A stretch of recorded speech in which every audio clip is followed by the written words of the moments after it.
আসসালামু আলাইকুম। দর্শক, খুবই অবাক একটি খবর। নিশ্চয়ই আপনারা দেখেছেন কয়েকদিন আগে কক্সবাজার স্পেশাল বন্ধ বাস মালিকদের প্রেসক্রিপশনে। কক্সবাজার স্পেশাল মানে ট্রেন চলাচল, রেল চলাচল বন্ধ বাস মালিকদের প্রেসক্রিপশনে। কেন? ওই যে তাদের ব্যবসা, ট্যুরিস্ট বা যাত্রীদেরকে তারা কক্সবাজার আনা নেওয়া করবে, সেটা তাদের ব্যবসা মানে ঘাটতি পড়েছে, সুতরাং রেলের হচ্ছে ট্রেন চলাচলটা বন্ধ। তো বন্ধ হলে অসুবিধা নেই, এটা তো সরকারের লস। আর মন্ত্রী বলছেন রেল বন্ধ রেখে বাস মালিকদের সুযোগ দেওয়া বিকৃত মানসিকতার পরিচয়।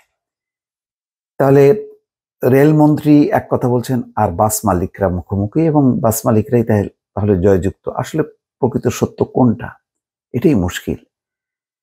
কক্সবাজার বাংলাদেশের অন্যতম একটি ট্যুরিস্ট স্পট।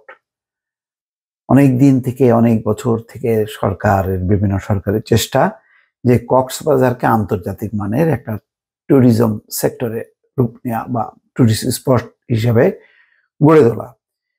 সেখানে নানামুখী সংযোগ থাকবে, বাসের সংযোগ, ট্রেনের সংযোগ এবং ফ্লাইটের সংযোগ। তাহলে ট্যুরিজমটা দেশে বিদেশি যারা তাদের কাছে জনপ্রিয় হবে, এবং বিভিন্ন দেশের ট্যুরিস্ট স্পটগুলো সাথে এরকমই সংযোগ থাকে, যাতে খুব সহজে নানান পথ থাকে সংযোগের। সেটা কেড়ে নিল বাস মালিকরা। এত বড় একটা স্পেশাল জোনে সেখানে বন্ধ করে দিল। এই খবরটা নিশ্চয়ই আপনারা দেখেছেন, তারপর আমি আবার একটু আপনাদেরকে বলি।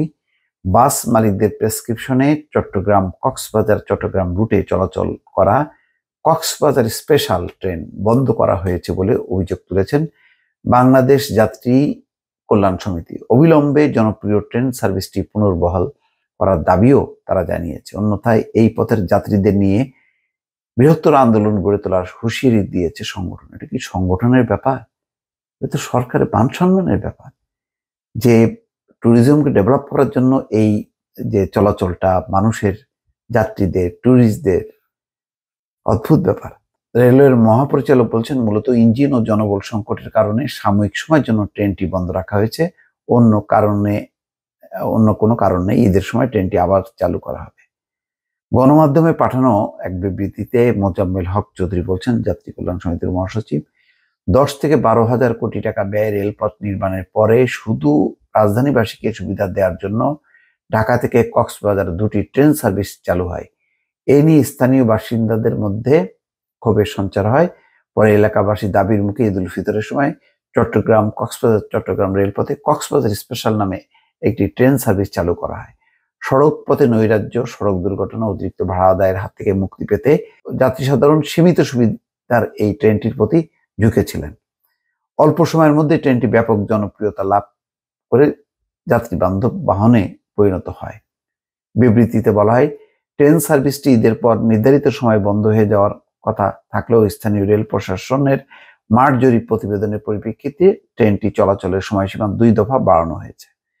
চট্টগ্রাম কক্সবাজার রুটে যাত্রীরা যখন এই ট্রেনে নিয়মিত যাতায়াত করছিলেন, তখন বাস মালিকরা একে একে সব পরিবহনে যাত্রী সংকট দেখা দিলে চট্টগ্রাম কক্সবাজার রুটে যাত্রী প্রতি ভাড়া 100 টাকা পর্যন্ত কমিয়ে আনতে বাধ্য হয়।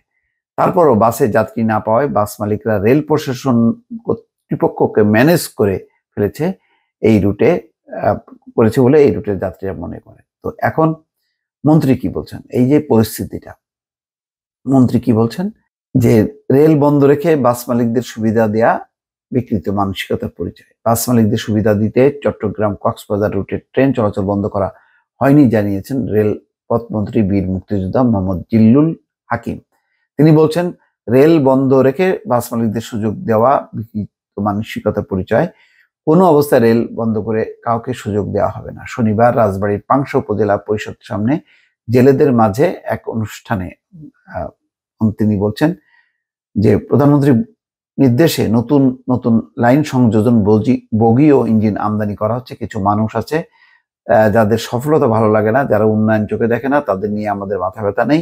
আমরা উন্নয়নের অগ্রযাত্রা অব্যাহত রাখার কাজ চালিয়ে যাব। এই সমস্ত বক্তৃতা বড় কথা না। বড় কথা হলো যে কক্সবাজারের সাথে ট্রেন চলাচলটা নিয়মিত রাখতে হবে, একেবারে এটাকে পপুলার করতে হবে। যদি কক্সবাজারকে আমরা ট্যুরিজম কে যদি উপরে উঠাতে চাই, তো সেইটা নিশ্চিত করার দরকার। এখানে বক্তৃতার দরকার নেই। আর বাস মালিকরা সত্যি সত্যি করলো কিনা এবং কারা করলো, কিভাবে করলো, এর সাথে কোনো সিন্ডিকেট জড়িত কিনা, এইটাই হচ্ছে এখন তদন্ত করে বের করা উচিত এবং দায়ীদের বিরুদ্ধে ব্যবস্থা নেওয়া দরকার।